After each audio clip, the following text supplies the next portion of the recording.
Que a Então gente vamos faz lá. nas lives aqui no meu Insta, Sônia Padilha RH? A gente pede para o convidado contar um pouquinho quem ele é, porque nem todo mundo te conhece. Então, conta um pouquinho para a gente Tá quem você bom, é, Diana. tá Então, bom, vamos primeiro, lá. assim, primeiro é uma honra muito grande ter você aqui, né? Eu te conheci a intermédio da Roberta e ela falou super bem de você e realmente quando eu te conheci eu falei, meu Deus, que pessoa é essa no direito que fala com a gente sem a linguagem de advogado, que é tão bom, né? E a Solange já respondeu, ela é consultora autônoma de RH. GRH, ótimo. Bem-vinda, Solange. É Então isso vamos aí. lá, eu vou me apresentar um pouquinho, sem muitas formalidades, né? Eu sou veridiana, sou uma apaixonada pelo direito e sou uma apaixonada por RH, porque eu milito na área trabalhista. Então a minha principal interface são vocês, né, do RH. E eu hoje sou sócia de um escritório, Finoc Ustra, que está sediado aqui em Campinas. Sou coordenadora da área trabalhista e previdenciária. E também sou diretora jurídica da Associação Brasileira de Recursos Humanos, aqui a regional de Campinas. Então, esse apreço por relações de trabalho me fez criar uma proximidade muito grande com a RH. Né?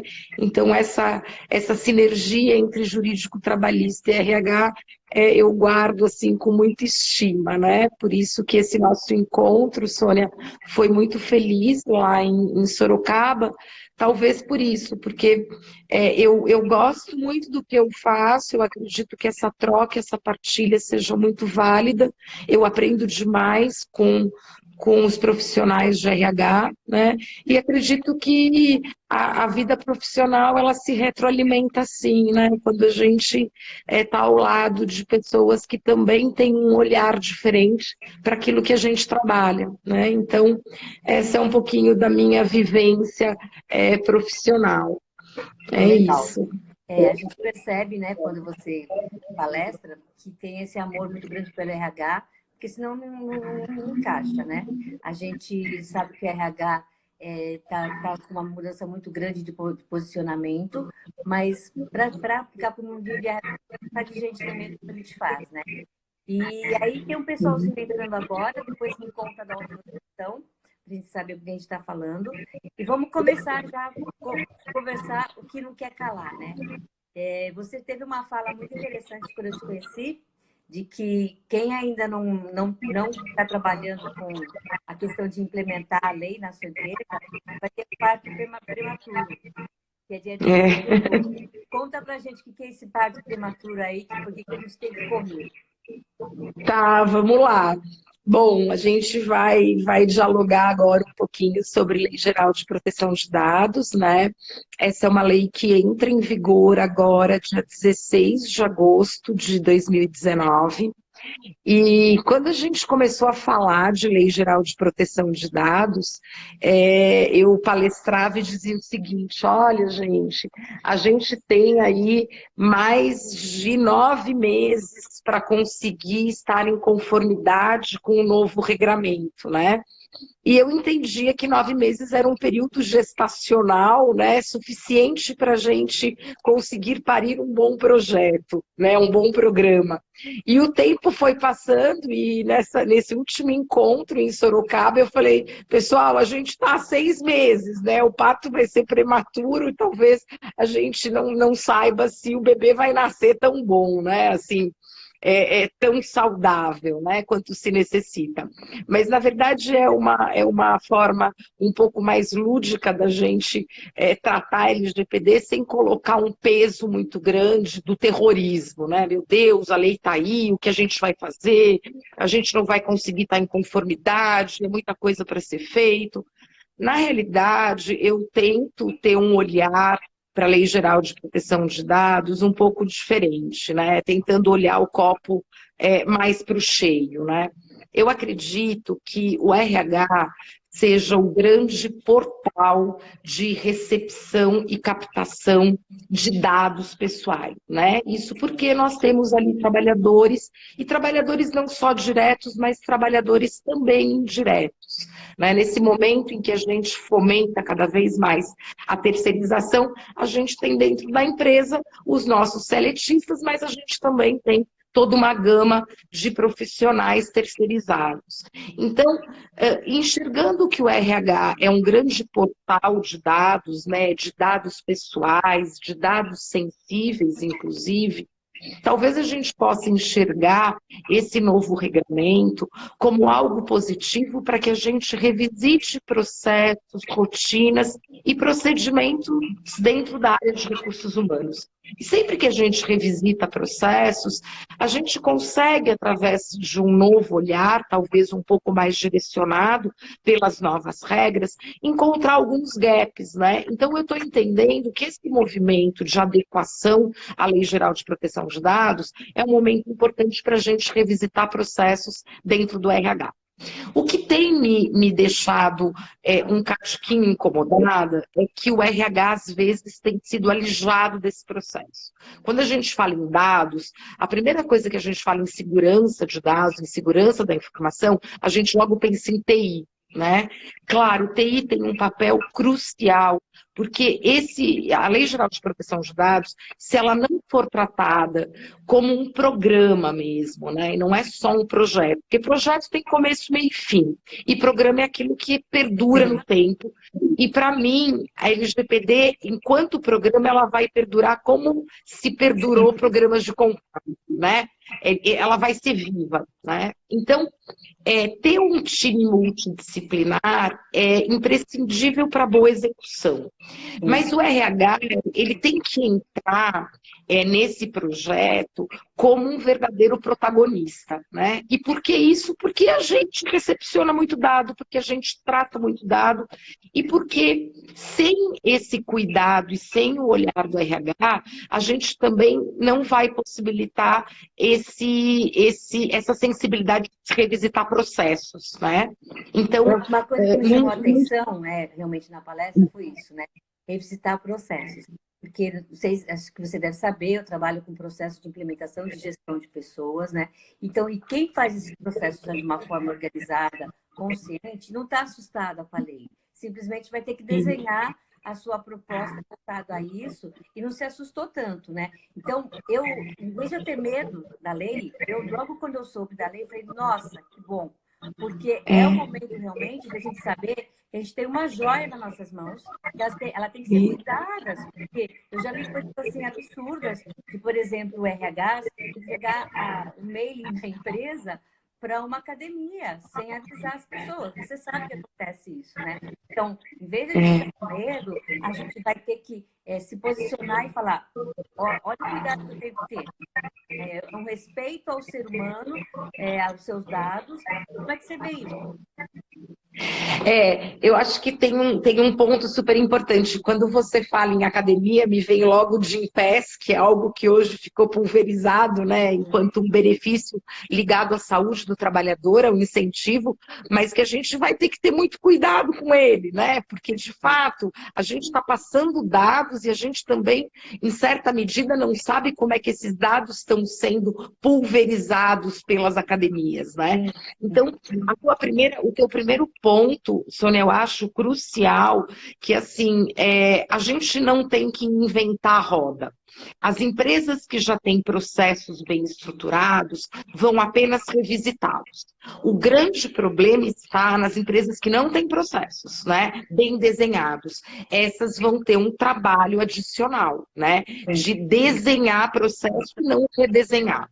Então, de fato, quem hoje já tem um compliance trabalhista, que já está bem estruturado, acredito que não vai ter tanto problema. Vai fazer, sim, algumas adequações, né? Agora, quem não tem, vai ter que se valer de uma energia um pouco mais forte.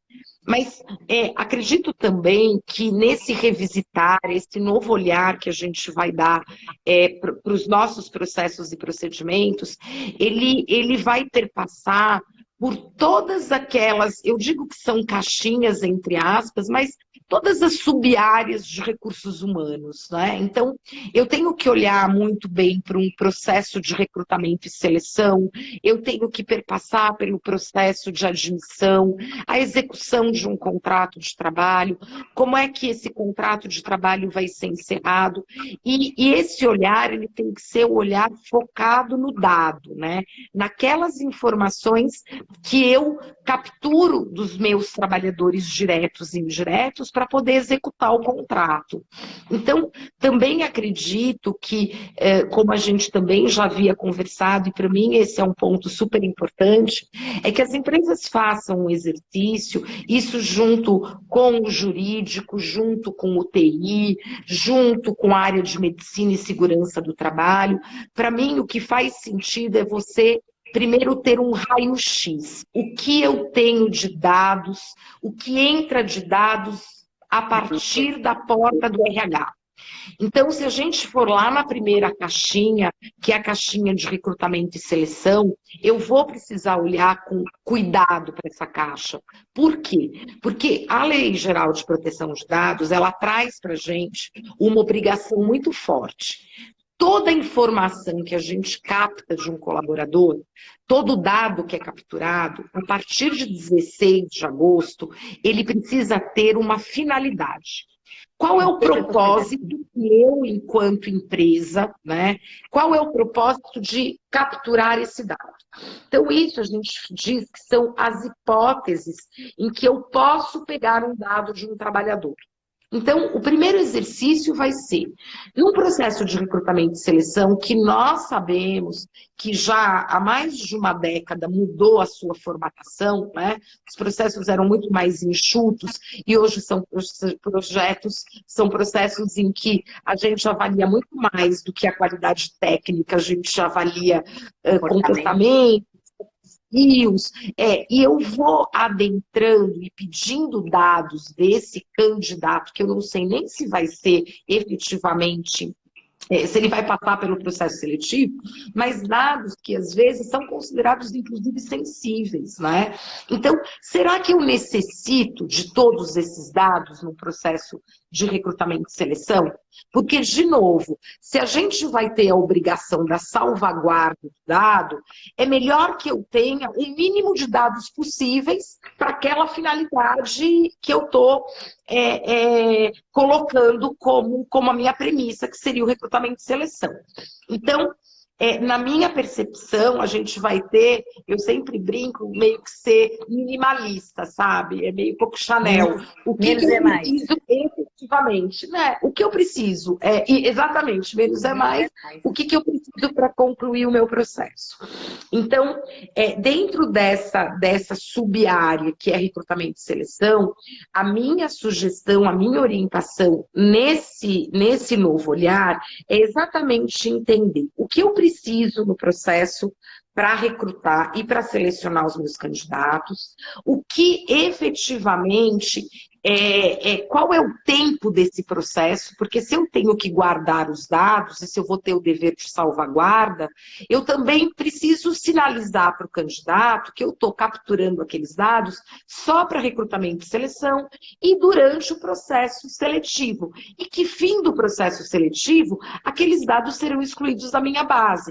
Mas eu preciso pactuar isso desde o início, porque a lei traz um princípio super importante que é o da transparência, né? Então, ele precisa ter ciência, né? E lembrando também que a gente tem empresas de vários portes no Brasil, né?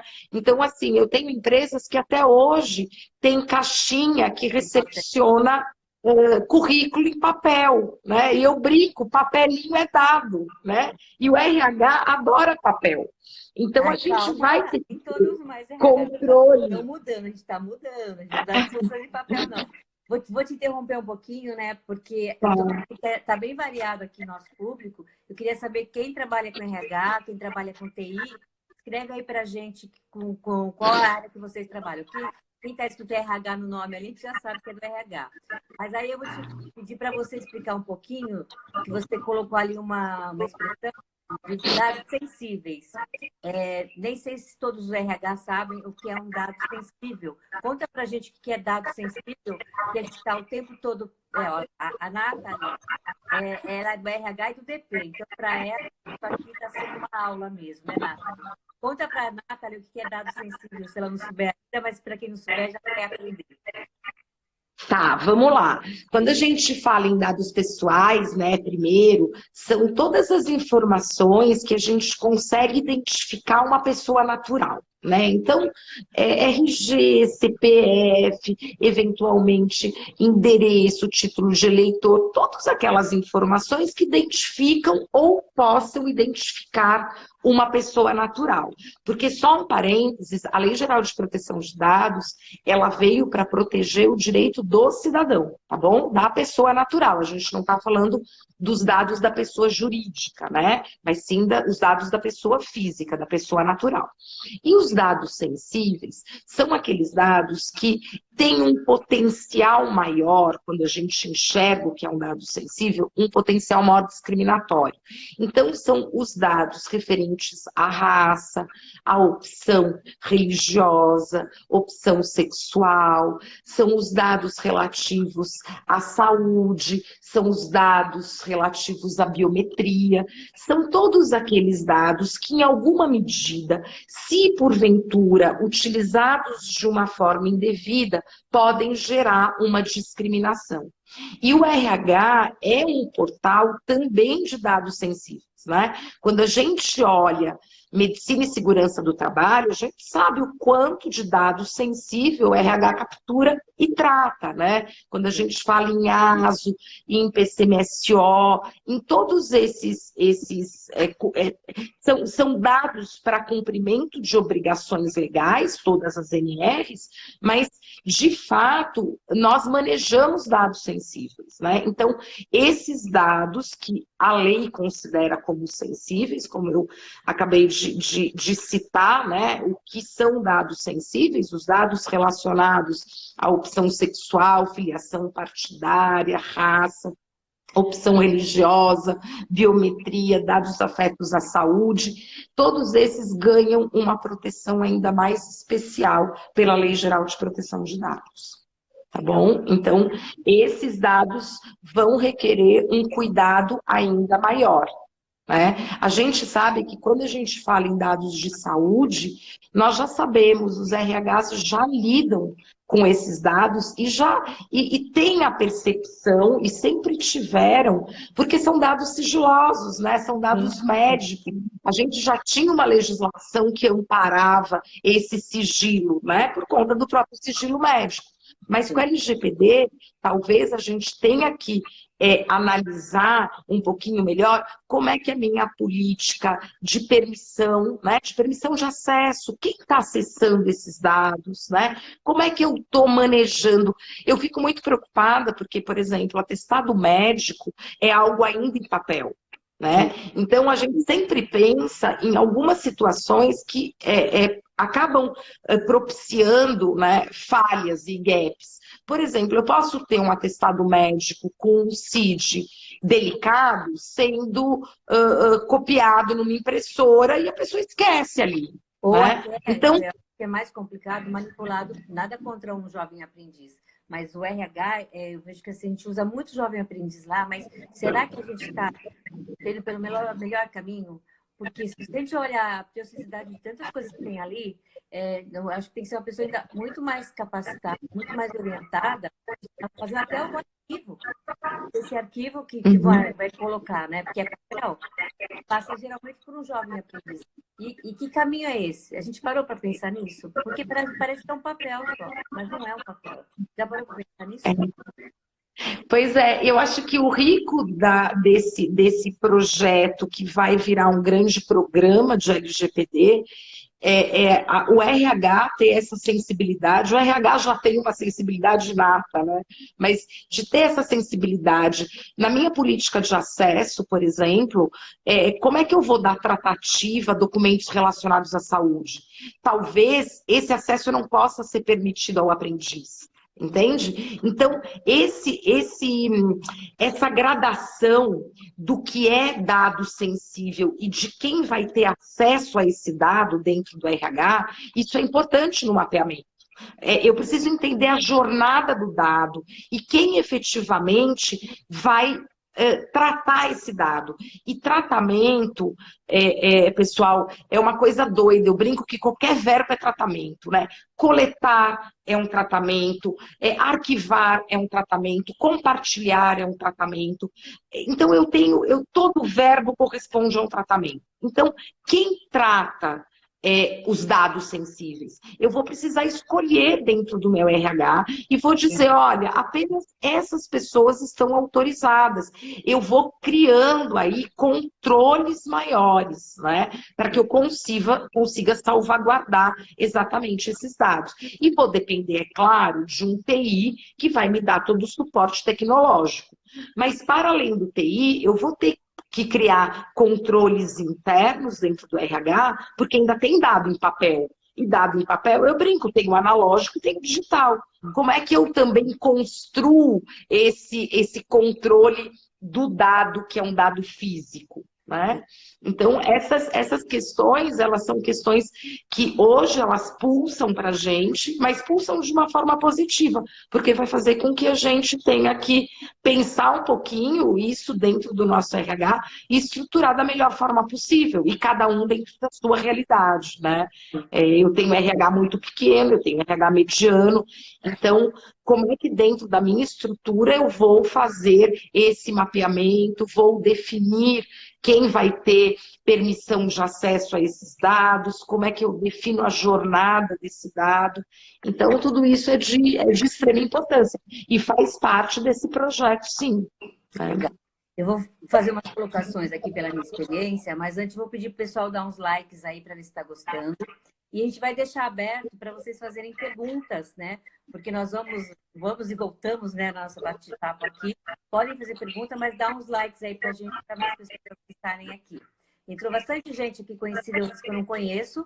Se as pessoas quiserem falar de onde são, pode falar, mas façam pergunta, aproveitem a Veridiana.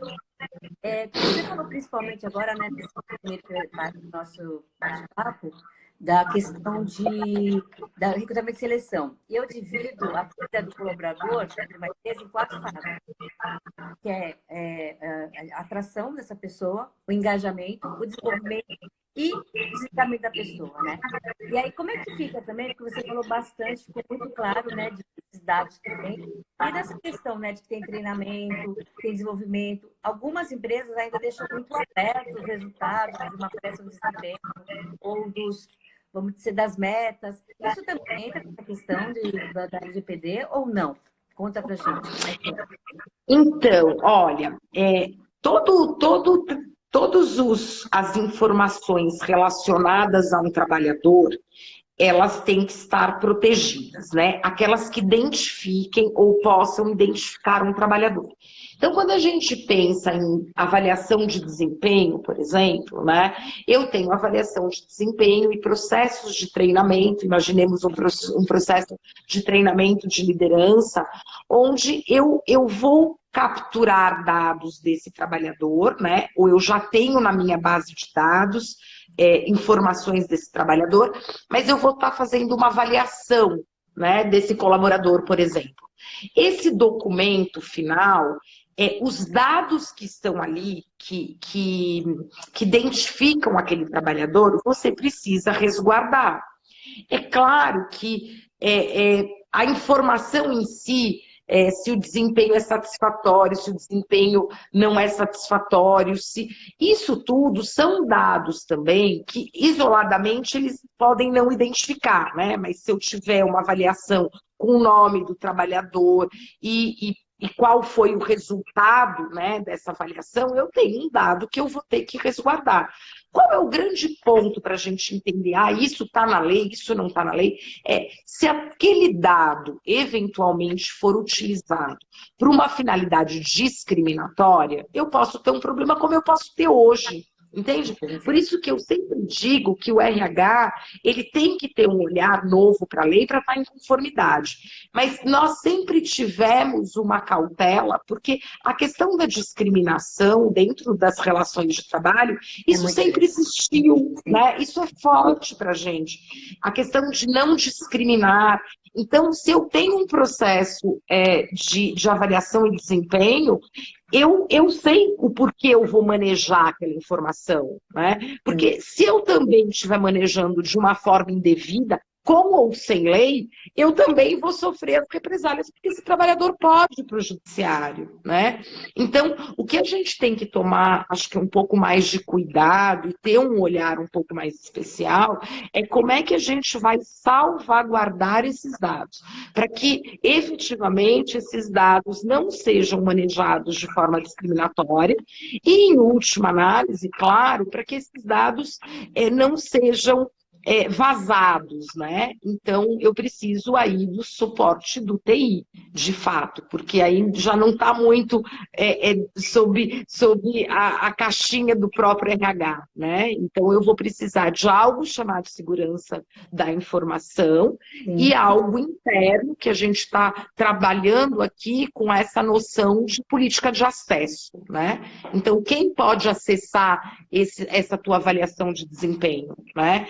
Se isso quase eu tenho alguma coisa, alguma anotação feita pelo gestor, algo que o gestor tenha feito algum comentário que eu consiga identificar e aquilo efetivamente pode causar um prejuízo se esse dado for em alguma forma disponibilizado de forma indevida, tá? Sim, sob a guarda da Lei Geral de Proteção de Dados. Lembrando sempre que o direito do empregado com relação ao uso de dados discriminatórios, isso ele já existe, tá bom? Como a gente falou inicialmente, a OIT lá atrás, da década de 90, já resguardava a proteção dos dados do trabalhador. O que a gente tem de novo agora é que eu tenho uma autoridade nacional que, se de fato eu tiver qualquer problema de não conformidade, além de responder potencialmente uma ação judicial, eu também vou responder para a autoridade com multas que são multas administrativas. Essa é a diferença. E como é que você vê, né, que vai acontecer essa questão da fiscalização? Você acha que está uma movimentação grande em relação a isso? Conta um pouquinho para a gente como que é a sua visão do que vem depois do dia 16, né? Claro que a gente tem que se preparar, mas como que você acha que vai acontecer isso na prática, né? Tá, vamos lá. Na minha percepção, o D+1, né, um dia depois da vigência da lei, no dia 17, eu acredito que as empresas que não estiverem, pelo menos, em conformidade, a gente não precisa ter o ótimo, mas a gente precisa ter pelo menos o bom. Eu preciso conhecer quais são os dados pessoais que eu tenho dentro da minha empresa, e aí, só fazendo o recorte para o RH, eu preciso saber quais os dados dos trabalhadores que eu tenho, e não são só dos trabalhadores ativos, porque a lei entra em vigor dia 16, mas tem um legado de dados que estão na minha base e que, eventualmente, por exemplo, um ex-trabalhador, ele terá o direito de bater na porta da minha empresa, esse é um direito que ele tem, é o direito ao acesso à informação, e indagar. Olha, eu quero saber que dados vocês têm meus, Veridiana, né? O que você tem meu aí? O porquê esse dado está aí? E eu vou precisar responder isso, né? O tratamento do dado, a partir do dia 16, eu só posso coletar se eu tiver um propósito e uma finalidade, que são aquelas hipóteses legais, né? Então, dentro do RH, quase todos os dados que a gente coleta são dados relacionados a cumprimento ou execução de um contrato de trabalho ou para cumprimento de uma obrigação legal. Mas eu fico muito, muito assustada quando eu me deparo com algumas pessoas, alguns empresários que dizem o seguinte: ai, Veridiana, essa lei não vai pegar. Né? E eu digo, gente, não é questão de lei pegar ou não pegar, a lei está aí. né? Então, acredito também que essa entrada em vigor não vai ser prorrogada pela minha percepção, pelo meu sentimento, né? E as multas, se a gente fizer uma correlação com a GDPR, né, que é a lei que aqui no Brasil nós miramos, nós trouxemos, tropicalizamos a Lei Geral de Proteção de Dados da Europa, nós trouxemos para cá, né, dentro de um universo Brasil. Se nós olharmos para lá, as empresas estão sendo multadas, sim, né? Então, também não adianta a gente ter um olhar de que a lei não vai pegar, não vai ter multa, pelo contrário, né? A lei ela tem um caráter arrecadatório, infelizmente. O que cabe às empresas nesse momento é exatamente fazer com que eu tente estar o mais aderente possível a essa normativa. E a Lei Geral de Proteção de Dados, ela é uma lei, ela é bem procedimental, né? Ela traz os procedimentos que a empresa tem que observar. Por isso que, voltando ao que a gente falou inicialmente, é uma questão de rever processos e procedimentos, né? Para aí eu conseguir fazer o link com cada uma das exigências que estão na lei. É Legal. isso. Tem A uma questão Luciana, para a gente aqui. Rosário, o trabalhador terá o direito a acessar, por exemplo, um programa interno de DIS. Não deu para entender o que ela quis perguntar, mas Discussão de talentos. Como fica discussão. resguardado o direito da empresa de não. Não, eu entendo, Luciana, que os processos internos da empresa, isso não é o dado pessoal do trabalhador, né? O que a empresa quer resguardar é exatamente os dados pessoais sensíveis, isso tem que estar resguardado. Se eu tenho processos, por exemplo, se eu tenho um processo de uma sindicância interna, que eu estou apurando um fato relacionado a um trabalhador, eu só preciso resguardar e salvaguardar que aquilo não vai vazar, né? Mas eu não tenho o dever de conferir acesso pelas próprias regras de compliance, né? Às vezes, num processo de sindicância ou no próprio processo que eu faço de avaliação interna, eu posso ter dados ali que pertencem à empresa. A empresa está coletando aquilo, né? Os dados pessoais que identificam o trabalhador, esse tem a salvaguarda. Esse, ok, ele vai ter direito de acessar. Então, o trabalhador, ele pode dizer quais são os dados pessoais que você tem. E aí a gente vai entender dado pessoal, o que identifica, o que possa identificar nessa esfera de RH um colaborador, né? Então, CPF, RG, título de eleitor, o PIS, endereço, tudo isso identifica. O que a gente tem que só tomar cuidado é com os dados sensíveis relacionados à opção sexual, raça, opção religiosa.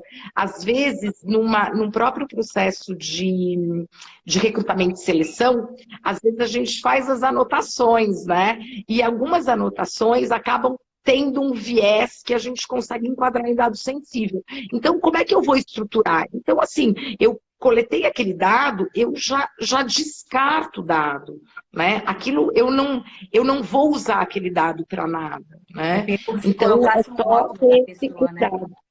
É como se E colocasse um mesmo em rótulo, todos né? e todos esses processos hoje, né, se a gente olhar dentro do RH, desde a fase pré-contratual até o encerramento, o que vai ser muito importante vai ser revisitar também o contrato de trabalho ou aditivar o contrato de trabalho no processo de recrutamento e seleção, ser transparente. Eu estou coletando esse dado para qual propósito, para qual finalidade e por quanto tempo eu vou manter. Voltando ao que a gente falou, o ciclo de vida do dado, ele está, dentro das relações de trabalho, intimamente ligado aos marcos prescricionais, né? Então, eu preciso ter documentos relacionados à relação de trabalho durante 5 anos, porque eu vou exercer um direito lá na frente, em processo judicial ou processo administrativo, que eu vou precisar guardar esse dado, né? E dados ligados à saúde, eu preciso guardar durante 20 anos, né? Então, esse ciclo também é importante. Eu acho que a gente tem mais uma questão. Eu acho que a própria Luciana, que ela falou que a pergunta dela foi baseada na experiência que ela tem com a Alemanha, né? considerando as leis de lá, para ter acesso a programas cujo nome circule. O que eu penso também na nossa prática também, acho que não, até você pode me orientar. Quanto mais a gente puder ser transparente, lógico que não tiver alguma coisa de sindicância, o colaborador saber dos processos que tem na empresa. Então, deixar aberto. A gente, às vezes, deixa meio que só, tem uma avaliação de desempenho, mas não conta por quê, ou tem uma pesquisa interna para saber alguma coisa que está acontecendo. Você simplesmente aplica a pesquisa e não fala. E é importante que o colaborador participe desde a concepção desses projetos. Claro que sai um pouquinho dessa questão da lei, mas a gente precisa também trazer isso para o nosso colaborador. Ele sentir parte daquilo que está acontecendo, não só como executor, mas como alguém que entende o motivo, o propósito daquilo que está sendo feito. Vai mais um pouco para a gestão do que para a lei. Não sei se faz sentido isso. Porque assim, esse ponto da Luciana é bem interessante, porque quando eu capturo os dados, eu coleto os dados do trabalhador, eu estou coletando para cumprir obrigações legais e para executar o próprio contrato de trabalho. Se eu entender que eu tenho um programa de reciclagem, de treinamento, de avaliação, isso é parte da execução do contrato de trabalho. Então, ele vai ser informado que os dados dele, claro, eles vão constar de políticas que a empresa adota. Então, ele tem que ter ciência que ele vai passar por avaliações de desempenho, que ele vai passar por programas de treinamento. Agora, o conteúdo disso, a empresa, claro, tem coisas que ela vai compartilhar e tem coisas que ela pode não compartilhar, né? Isso ela está dentro do seu poder diretivo de definir. O que o trabalhador tem que ter ciência é que a partir do momento em que ele ingressa na companhia, em que ele está disponibilizando os dados, para além das obrigações legais, a empresa vai utilizar aqueles dados para a execução do próprio contrato. E aí eu entendo que vai caber à companhia determinar o que ela vai disponibilizar, né? Qual é o acesso. Ele tem o direito de saber por que você está capturando os dados e por que você está tratando, né? Eu tenho tratamento para programas de treinamento e seleção, de treinamento e capacitação, eu tenho essa captura também porque eu necessito de treinamento e desenvolvimento. Isso sim, essa ciência ele tem que ter. Agora, o conteúdo disso, o resultado disso, a empresa vai definir quais são os documentos que ele vai ter acesso ou não. É esse o meu entendimento, né? Não é que eu sou obrigada a disponibilizar o documento, eu tenho que informar o porquê eu tenho dado. E se algum dado vazar, ou eu tiver um uso indevido desse dado, e desde que ele também consiga comprovar o dano causado, é como na realidade que a gente tem hoje. Para mim não muda nada, né? Mas acessar o documento, eu entendo que não. Ele tem o direito de ser informado para quais finalidades e o propósito que você capturou e tratou esse dado. Também acho que tem um pouco de questão mesmo. A Nathalie fez uma outra pergunta, né, em relação aos dados dos dependentes. Você falou isso em Sorocaba. Conta para quem não estava lá como que é essa questão dos dependentes também, por favor. Então, os dependentes, a gente vai ter que ter dois olhares aí, mesmo porque alguns dependentes são menores, e aí a gente tem que colocar uma atenção ainda mais especial, né? Então, por exemplo, eu preciso coletar dados de dependentes, por exemplo, para cumprimento de obrigação legal. Imposto de renda, né? Quem são os dependentes. Então, eu vou precisar para cumprimento de uma obrigação legal e vou cientificar o meu trabalhador que aqueles dados estão sendo coletados com uma finalidade específica, né? Eu preciso também de dados de dependentes como obrigação legal em razão do salário família. Eu preciso, para além dos dados dos dependentes, né, nome, RG, cópia de certidão de nascimento, certidão de casamento, união estável. De menores, por exemplo, eu preciso, para fins de salário e família, carteira de vacinação, histórico escolar, né? Mas eu preciso informar esse trabalhador, esse meu empregado, o porquê eu estou coletando esses dados, qual é o propósito, que é a finalidade ou a hipótese legal. né? Feito isso, ok, eu vou precisar, claro, salvaguardar esses dados.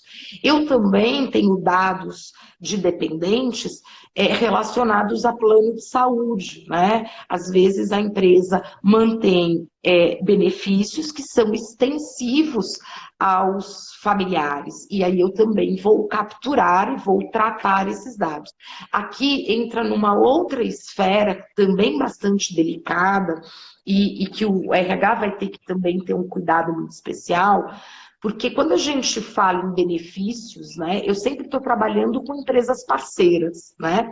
Então eu tenho a operadora do plano de saúde, se eu tenho FOPAG, eu tenho instituição financeira, se eu tenho plano odontológico, se eu tenho seguro de vida, se eu tenho VA e VR, se eu tenho refeição coletiva. Na realidade, eu estou compartilhando ou transferindo dados. E aí, transferir e compartilhar também é tratamento. E aqui tem um ponto muito importante. Como eu, empresa que estou coletando esse dado, estou transferindo ou compartilhando com outrem, se eu não analisar muito bem o meu contrato com esse meu fornecedor de serviço e não colocar cláusulas que exijam que ele trate os dados com a mesma retidão que eu faço, o que vai acontecer no fim do dia? Se eu tiver algum problema com os dados que eu compartilhei, eu, empresa, respondo solidariamente. Então, a gente também vai passar por um momento de revisitar contrato com esses fornecedores de RH, inclusive de se criar rotina para auditar, né? Para entender se ele está me resguardando e me garantindo a segurança que eu tenho com esses dados. Então, esse ponto, a caixa de benefícios, né, é uma caixinha também que a gente vai ter que ter um olhar super apurado. E aí vai muito mais na necessidade de revisitar esses contratos, né? Eu vou precisar ter essa garantia, sim, por força contratual, porque a responsabilidade é solidária. É incrível, né, É pensar... isso, dados de dependente, a gente vai ter que ter bastante atenção. Sim. É incrível que, assim, por mais que a gente fale, todas as mudanças causam um pouco de mal-estar, vamos dizer, né? Mas se a gente for pensar, já deveria ser isso, né? Isso já deveria estar acontecendo, não precisava vir uma lei para fazer isso. Mas então é o momento de a gente olhar para isso e tirar o melhor proveito, né? E aí, agora tem uma pergunta da mãe profissional aqui, né? Comentar sobre o relatório e impacto que terá ser produzido em caso justificado na base legal do legitimamente desse. Como é que você vê isso? Tá, então, o relatório de impacto ele vai ter que ser feito por todas as companhias dentro desse... Aí eu já não chamo nem mais do projeto, né, de LGPD, dentro do programa. Eu tenho dito que da mesma forma que a gente trabalha com compliance anticorrupção, que a gente vai correndo atrás do rastro do dinheiro, a gente tem que fazer a mesma coisa e correr atrás do rastro do dado, né? Então, eu preciso previamente já ter um relatório de impacto, imaginando se eu tiver o vazamento desses dados, ou se eventualmente eu tiver o uso indiscriminado desses dados, o que eu tenho já de plano de ação, né? Isso vai ser muito importante se a autoridade nos questionar, né, questionar a empresa, quanto mais eu acabo evidenciando que eu tenho sim, que eu estou em conformidade, que eu tenho um plano de ação, que eu tenho um plano para conter eventual vazamento, eventual problema com os dados, né, coletados e tratados, eu vou certamente ter uma gradação em termos de penalidade. O problema é que a autoridade nacional, ela está criada, mas ela não está formada ainda. O que a gente tem muito hoje é olhando a GDPR, né? A gente tendo a GDPR como um grande paradigma, né? Como é que está sendo feito lá. Mas a gente também não sabe o que a autoridade aqui, quais são os parâmetros que ela vai fornecer para a gente, né? É uma pena, porque a gente está a 140, 150 dias do início de vigência. Isso já teria que estar formada, né, com conhecimento, e infelizmente isso ainda não aconteceu. Então tem algumas coisas, eu sou muito sincera, Sônia, que eu tenho até dificuldade de me posicionar, porque eu não sei como a autoridade vai tratar. Tem vários pontos na lei que ficam a cargo da autoridade, a regulamentação, né, a definição. E a gente não tem isso, né? Então é muito complicado.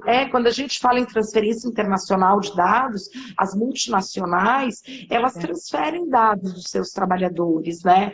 Às vezes eu tenho multinacionais que recebem só o valor fechado da folha de pagamento, né? Sem estar isso sem ter o nome do trabalhador, ok, aí eu não tenho problema.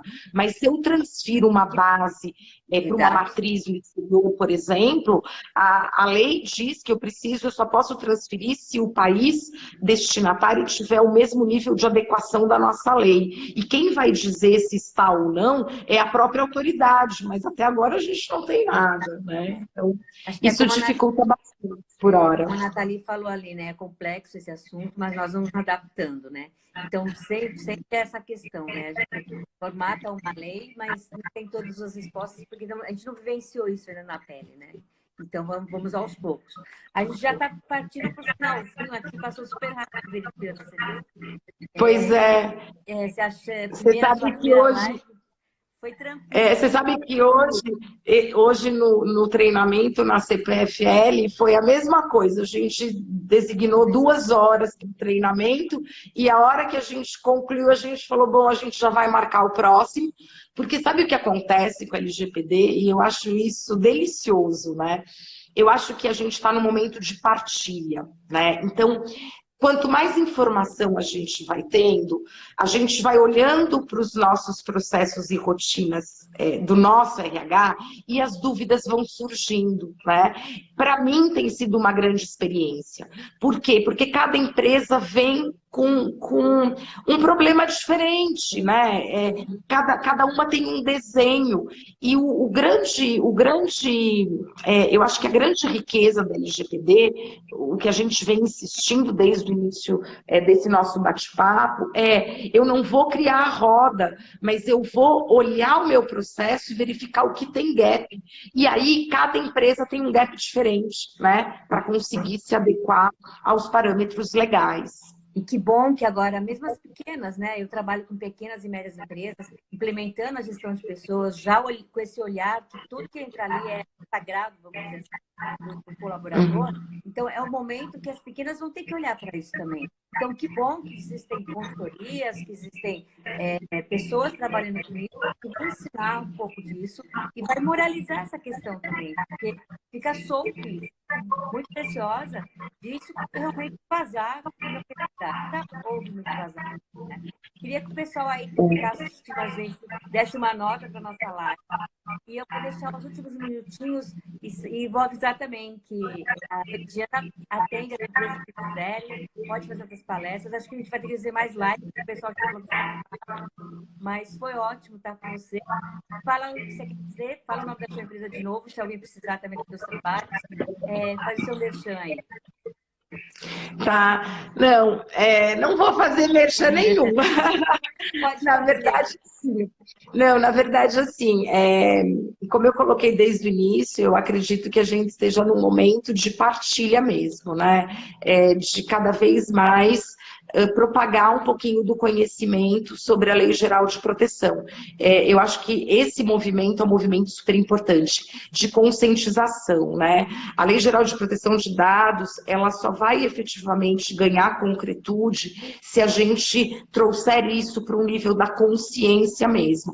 Por isso que o RH vai ter um outro papel, para mim, super especial, que é o de sensibilizar. Não é só o RH, mas são todos os colaboradores, né? A lei, ela vem com uma riqueza muito grande.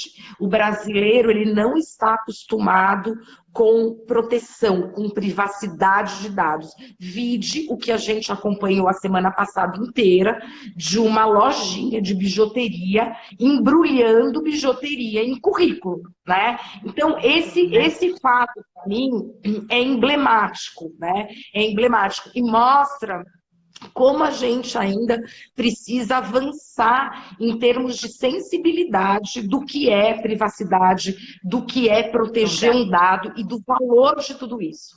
Né? Quando você pega uma bijuteria sendo embrulhada por currículo, você imagina que a lojinha tinha um lugar para serem depositados os currículos e num dado momento deve ter faltado papel para embrulhar. A operadora falou, bom, vamos embrulhar nesses papéis aqui, sem se atentar que aquilo era currículo, que ali eu tenho dados de trabalhador, de candidatos. Então, talvez, o que fica dessa história amarga, né, é o quanto a gente ainda precisa caminhar em termos de conscientização.